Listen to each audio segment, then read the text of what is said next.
people, and welcome back to another grammar lesson. In this lesson, I'll be covering everything about prepositional phrases in English grammar. So sit tight and watch this video till its end.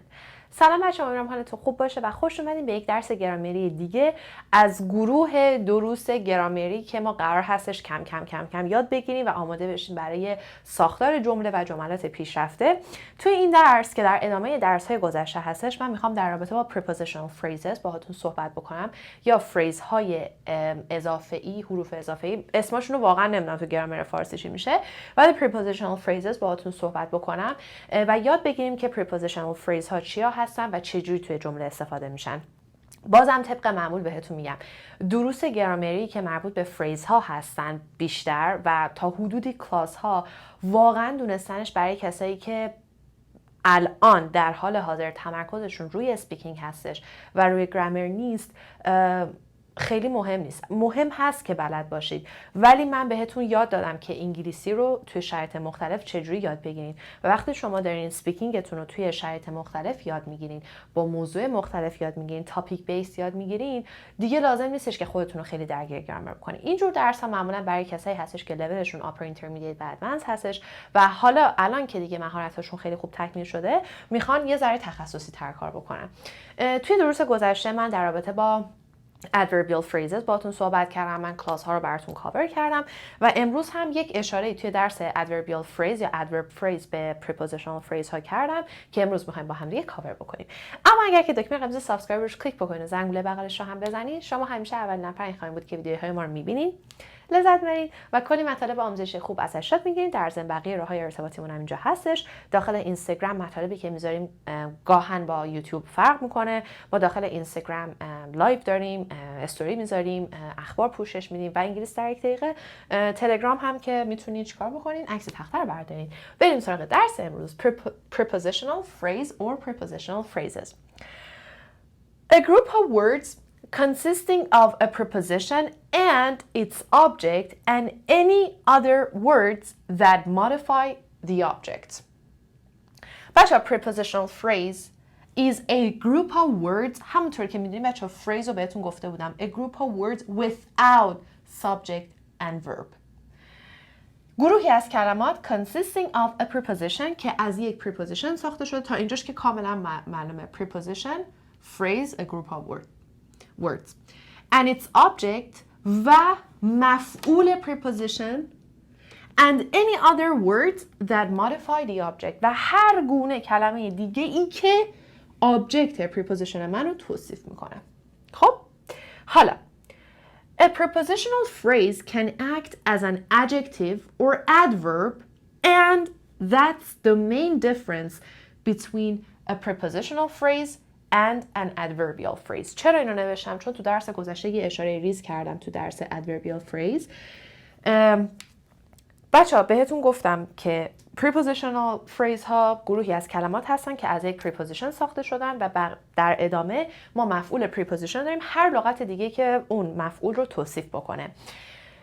prepositional phrase ها بچه ها هم میتونن به عنوان adjective یا صفت عمل بکنن، هم به عنوان adverb یا قید عمل بکنن و این بزرگترین و مهمترین تفاوت بین adverbial phrase و prepositional phrase هستش.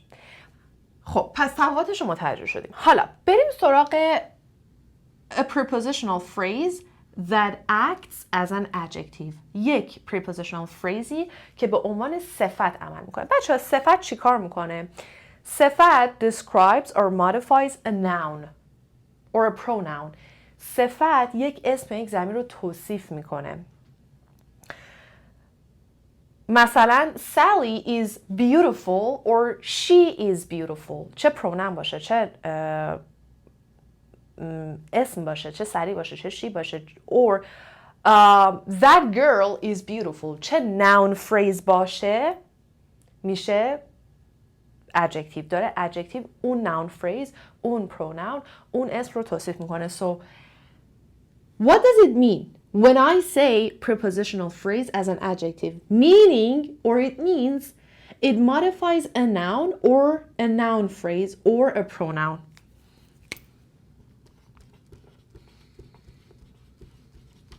یک ضمیر، یک اسم و یا یک فریز اسمی رو توصیف میکنه. فریز اسمی رو قبلا بهتون درس دادم. noun phrase ها. That girl, this girl, my pen or whatever. اوکی؟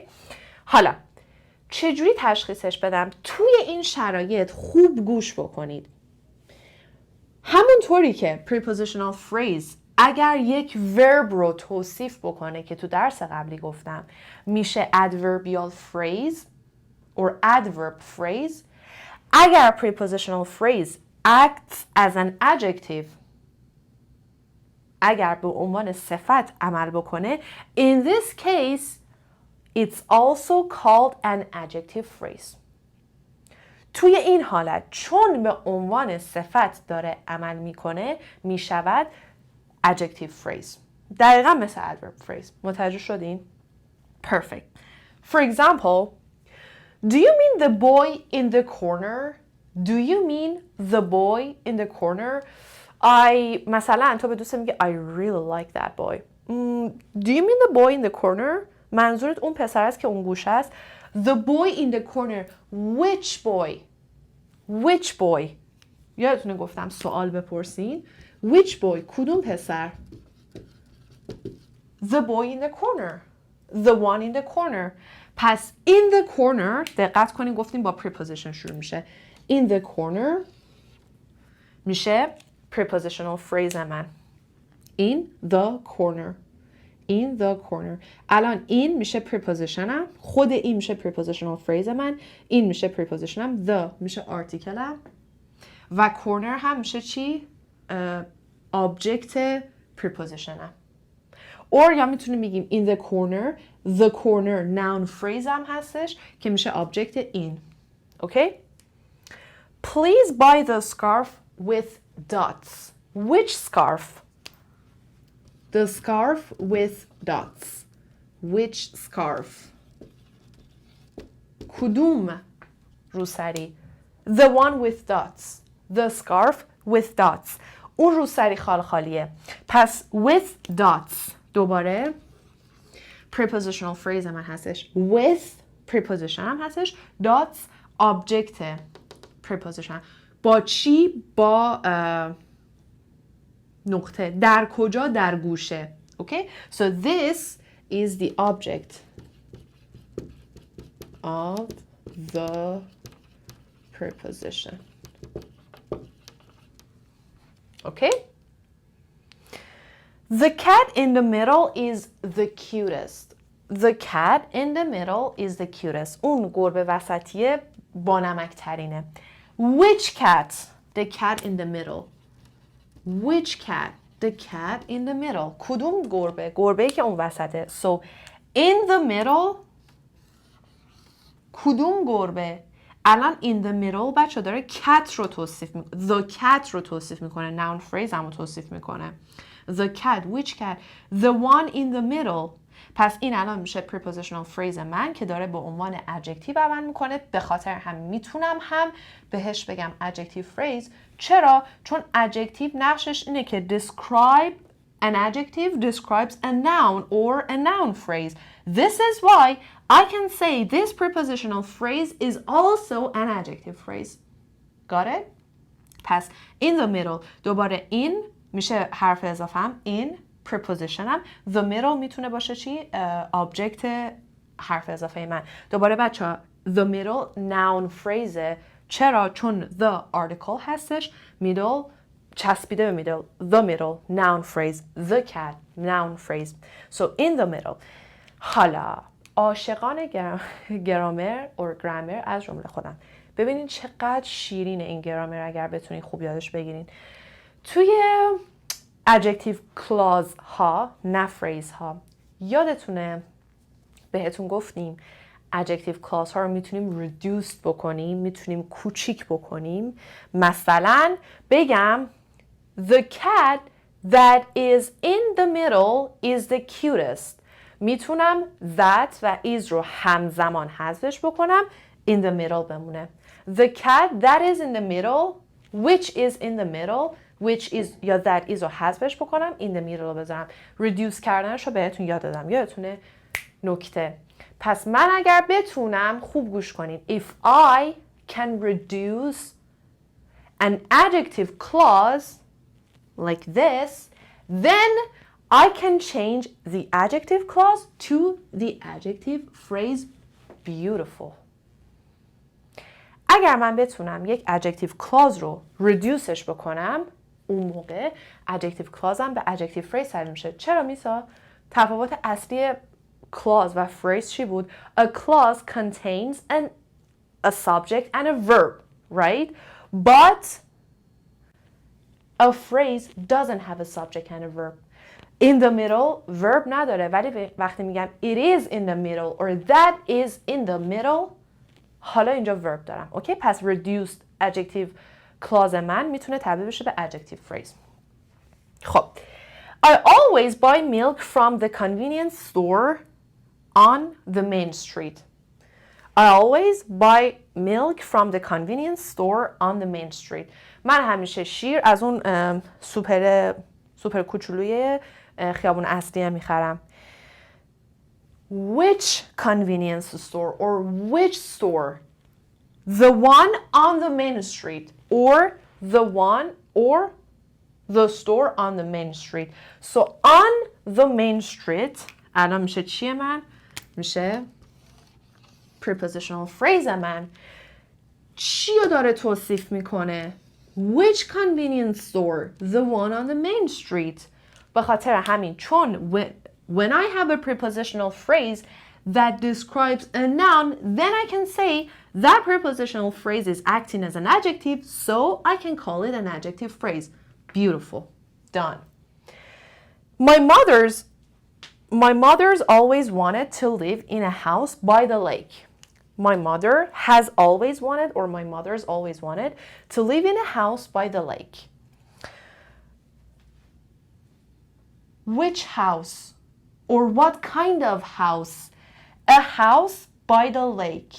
دوباره by the lake is a prepositional phrase. By the lake is describing the house or a house. So I have a prepositional phrase that is acting as an adjective, so I can call it an adjective phrase. Beautiful. پس الان یه prepositional phrase یا adjective phrase دارم. فرقی نمیکنه. اگه معلمتون بگه این چیه بگین prepositional phrase درسته. اگر بگین adjective phrase هم درسته. prepositional phrase کاتگوری بزرگه. adjective phrase و adverb phrase کاتگوری کوچیکه که تو prepositional phrase میفته. اوکی؟ پس by the lake. حالا این از این. خوب گوش کنید. حالا تو تخته بعدی میگم ولی خوب گوش بکنید. کسایی که درس adverbial phrase رو دیدن. ببینید تو این دوتا جمله چه تفاوتی وجود داره. من بگم I always buy milk from the main street or I always buy milk from the convenience store on the main street. حالا فرق این چیه؟ اونجا دارم میگم Where do you usually buy milk? I buy milk from the main street. توی این حالت from the main street میشه چیتون؟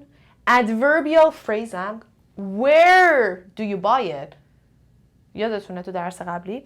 ولی اینجا دارم میگم which store؟ اونجا دارم میگم از کجا میخری؟ داری from the main street داره اطلاعات اضافه راجع به خریداری تو میده. از فلان جا میخرم. توی این ساعت میخرم مثلا. ولی اینجا on the main street داره convenience store noun رو این noun phrase ها or the convenience store رو داره چیز میکنه. الان باهوشا I always buy milk from the convenience store. حالا اینو ولش کن. adjunct میتونه باشه حذفش بکنیم. الان کن I always buy milk from the convenience store. done. الان from the convenience store میشه چی؟ adverbial phrase من که تو درس گذشته بهتون دادم. متوجه شدین؟ انقدر دارم انرژی هم نفسم کم اومد.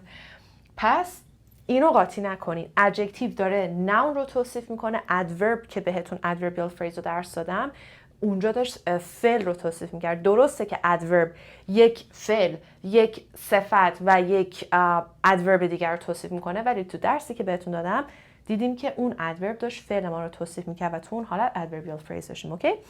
خب این از این دیگه هیچ چیز دیگه ای نمونده. بهتونم گفتم که reduce adjective clause ها میشه adjective phrase ها. خب دیگه چیزی نموند. اوکی؟ پس prepositional phrase ها گروهی از لغات بودن که با preposition شروع می شدن و object preposition داشتیم و هر لغت دیگه که اون object رو مودیفای بکنه. مودیفای چه چیزایی میتونن مودیفای بکنن؟ میتونه article باشه، میتونه عدد باشه، میتونه possessive adjective باشه، میتونه اصلا خودش adjective باشه. مثلا الان اینجا I always buy milk from the convenience store on the main street. نها کنین الان on the main street خودش prepositional phrase منه که گفتیم چون به عنوان adjective act داره میکنه میشه adjective phrase. میتونیم هم بگیم adjective phrase. الان on preposition the article main adjective street noun. پس object من میشه noun، میشه street که object اصلی preposition من میشه. the و main میشه modifier من که the میشه article، main اصلی خیابون اصلی main street میشه adjective هم. اوکی؟ ولی راحت‌تر میتونم بگم آقا the main street noun phrase object آن میتونه باشه، ولی اگه بخوام بشکافمش میشه این میشه article adjective که دارن modify میکنن street رو، street میشه object هم. اوکی؟ perfect. بریم با تخته بعدی برگردیم. بریم سراغ prepositional phrases that modify verbs که in this case it's also called adverbial phrase. prepositional phrase هایی که یک فعل رو مودیفای میکنن یا توصیف میکنن. باشه بین act و modify یه تفاوت ریز گرامری تخصصی وجود داره، یعنی اونقدر مثلا چیز نیستش که بگین اشتباهه یا غلطه، ولی اگه کسایی دیگه خیلی تخصصی هم و خیلی واقعا شاخه اصلی کارشون یا رشتهشون گرامر زبان انگلیسی هستش، این تفاوت رو متوجه میشن. بین مودیفای و اکتی که توی تخته قبل نوشته بودم یه تفاوت خیلی کوچیک وجود داره. بهتره که اون اکت هم من بهتون مودیفای میگفتم که دیگه میخواستم 100% accurate باشم، 100% درست باشم. اوکی؟ واسه خاطر هم اینجا مودیفای نوشتم. اوکی؟ اونجا هم بعد حالا مودیفای میگفتم بهتر بود، نه که غلط باشه. خب prepositional phrases that modify verbs. prepositional phrase هایی که افعال رو برای ما توصیف میکنن که توی این حالت بهشون adverbial phrase میگیم که کامل توی درس قبلی براتون توصیفش کردیم. For example, I live near the fire station. I live near the fire station. من نزدیک fire station زندگی میکنم. الان near the fire station. Where do you live? Where? ببینین adverb of place هستش، قید مکانه. Where do you live? Near the fire station. الان near میشه preposition من، the fire station noun phrase منه که the میشه article هم و fire station میشه object preposition من. She speaks with pride. اون با افتخار حرف میزنه. How does she speak? She speaks with pride. With pride. الان with pride میشه چی؟ Prepositional phrase من. Because of the fact that with pride is also modifying the verb speak here, I can also say that this prepositional phrase could be called adverb phrase. چون که with pride داره speak رو توصیف میکنه، میتونم بگم که prepositional phrase من هم همچنین میتواند adverbial phrase نامیده شود، گفته شود. He arrived in time. When did he arrive? In time. به موقع رسید. In time. Preposition, object. یا adverbial phrase or prepositional phrase. No difference. He arrived in the nick of time. He arrived in the nick of time. Just یعنی in the nick of time یعنی درست اون موقعی که بمی اومد. He arrived in the nick of time. دوباره in the nick of time adverbial phrase یا prepositional phrase من هستش in the nick of time. I'm tired from the hike. I'm tired from the hike. Why are you tired from the hike? چرا خسته ای؟ به خاطر hike. به خاطر اون هایکینگی که رفته بودم. So from the hike دوباره میشه adverbial phrase یا prepositional phrase من. خب خوب گوش کنید. Less frequently خیلی کمتر این حالت پیش میاد که prepositional phrases can also act as nouns. prepositional phrase ها به عنوان اسم نقش آفرینی کنن. مثلا و این خیلی اتفاق نمیفته چون weird it sounds a little bit weird. For example, during the commercials is the best time to go to the washroom. During the commercials is the best time to go to the washroom. بین تبلیغات بهترین موقع است که برید دستشویی. or bathroom. تو کانادا معمولا بچه‌ها میگن washroom، تو آمریکا میگن bathroom. During the commercials is the best time to go to the washroom. الان during the commercials میشه چیه من؟ میشه prepositional phrase من که به عنوان اسم داره عمل میکنه و سابجکت جملمه. سابجکت جملم چیه؟ When is the best time to go to the washroom? During the commercials. الان این میشه سابجکت جمله من. During the commercials is the best time to go to the washroom. It is the best time to go to the washroom. پس این فعلمه، این میشه سابجکتم. Or after the game will be too late to go to dinner. After the game will be too late to go to dinner. بعد از بازی خیلی دیره که بخوایم بریم شام. After the game is my prepositional phrase in the sentence and it's the subject of the sentence. Subject همه فاعلمه. After the game will be فعلم too late to go to dinner. خیلی دیر هستش که بریم برای شام. حالا بیایم تو جمله آخر، من دیگه این قالش رو بکنم و تمومش کنیم بره. خوب گوش کنیم. A raisin dropped in a glass of fresh champagne will bounce up and down continuously from the bottom of the glass to the top. حالا چرا اینو من نوشتم؟ خوب گوش کنید. A raisin، باشه raisin میشه کشمیش. معنی جمله اینه که وقتی یه کشمیش میندازی توی لیوان شامپاین تازه، اینجوری از بالا تا پایین لیوان هی بالا پایین میره. Bounce up and down. خب حالا A raisin dropped in a glass of fresh champagne will bounce up and down continuously from the bottom of the glass to the top. خب In a glass of fresh champagne. این الان میشه چیه من؟ بذار یه رنگ دیگه انتخاب کنم. خب In a glass of fresh champagne. In a glass of fresh champagne. A raisin dropped where? کجا؟ In a glass of fresh champagne. پس in a glass of fresh champagne، خوب گوش کنید، جا نیست رو تخته بنویسم، میشه adverbial phrase یا prepositional phrase من توی این جمله. چرا adverbial میشه؟ چون داره dropped where کجا میفته؟ In a glass of fresh champagne.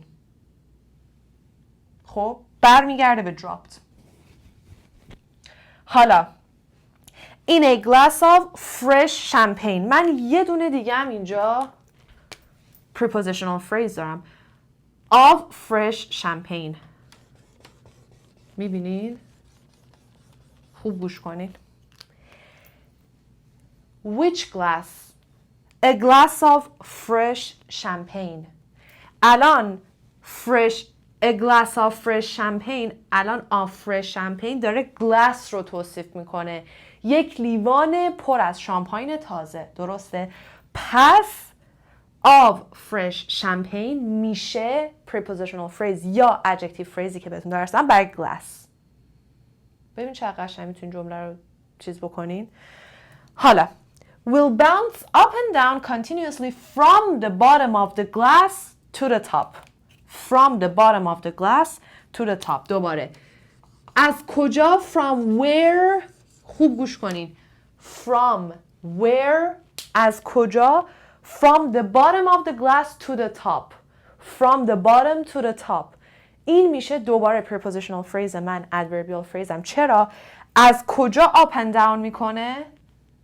داره وربمو توصیف میکنه. از بالا و پایین، از پایین تا بالای لیوان باونس میکنه، تکون میخوره. حالا from the bottom of the glass of the glass ته چی؟ پایین چی؟ پایین لیوان. الان of the glass دوباره میشه چی؟ adjective phrase من یا prepositional phraseی که داره bottom رو توصیف میکنه. so of the glass. wow. چقدر قشنگ بود. پس a raisin dropped in a glass of fresh champagne. In a glass of fresh champagne داره drop رو توصیف میکنه، پس adverbial phrase یا prepositional phrase. حالا of fresh champagne داره glass رو توصیف میکنه. لیوان چی؟ A glass of fresh champagne داره glass رو توصیف میکنه و همینطور برای پایینی. From the bottom to the top میشه adverbial phrase. Of the glass, the bottom of what? The bottom of the glass میشه adjective phrase یا prepositional phrase که در نقشه adjective هستش. من عاشق این درسام، چون گرامر هایی که مفهوم هایی که شما فکر میکنین غول سخت وحشتناک امکان ناپذیره رو براتون آسون میکنم، چون دوست دارم و لذت میبرم. بازم بهتون میگم اصلا و ابدا و به هیچ وجه لازم نیست اینا رو بدونید، ولی کسایی که دارن تخصصی کار میکنن، کسایی که 2 روز دیگه میخوان معلم بشن، کسایی که رشتهشون زبان انگلیسیه، گرامر زبان انگلیسیه، تدریس زبان انگلیسیه، ادبیات زبان انگلیسیه، اینا رو دارن تو کتابای تخصصی دانشگاهشون و میخونن. اگر میخواین TTC بدین، TKT بدین، دلتا بدین، سلتا بدین، آزمونای معلمی زبان تسول بدین، هر چیزی که بدین اینا رو باید بلد باشین به عنوان یک معلم. خب ولی به عنوان یک کسی که میخواد زبانش تقویت بشه لازم نیست بدونین.